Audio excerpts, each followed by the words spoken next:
গভর্নমেন্টের দিক থেকে হঠাৎ করে কিছু সুযোগ আসতে পারে। দীর্ঘদিন ধরে আপনি একটা চাকরির জন্য প্রচেষ্টা করছেন। দীর্ঘদিন ধরে একটা চাকরির পরিকল্পনা করছেন। কিন্তু হয়তো কোনো না কোনো কারণবশত সেই চাকরির জায়গাটা আপনার সাকসেসফুল হচ্ছিল না বা চাকরির জায়গাটা আপনার সাকসেসফুল হচ্ছে না। এই ধরনের বিষয়ে আমার মনে হয় পজিটিভিটির জায়গাটা অনেকটাই তৈরি হতে পারে। অন্তত যারা গভর্নমেন্ট জবের জন্য মরিয়া হয়ে চেষ্টা করছেন, গভর্নমেন্ট জবের জন্য যারা একটা সুস্থ স্বাভাবিক পরিকল্পনা করছেন যে না একটা গভর্নমেন্ট জব তো পেতেই হবে। আমি তাদের একটাই কথা বলব, গভর্নমেন্ট জব পাওয়ার মতো অবকাশ আছে, গভর্নমেন্ট জব পাওয়ার মতো সংযোগ আছে।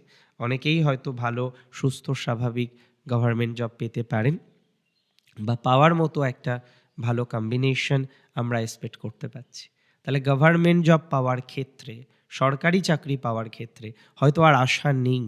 দেওয়ালে পিঠ ঠেকে গেছে যে না আর হবে না। পরীক্ষা জাস্ট হয়তো কাট অফের কাছাকাছি যেতেও পারে, নাও পারে। এরকম একটা কনফিউশনে প্লাস ৭.৭ই চলছে। অনেক ভয়। আমি একটাই কথা বলব, দেখবেন সাডেন কিছু পজিটিভিটি আপনার জীবনচক্রে আসতে পারে। সাডেন পজিটিভিটি আসার মতো সংযোগ আপনার জীবনচক্রে কিন্তু আছে। এতটুকু কিন্তু সিওরিটি আমি আপনাকে দিতে পারি।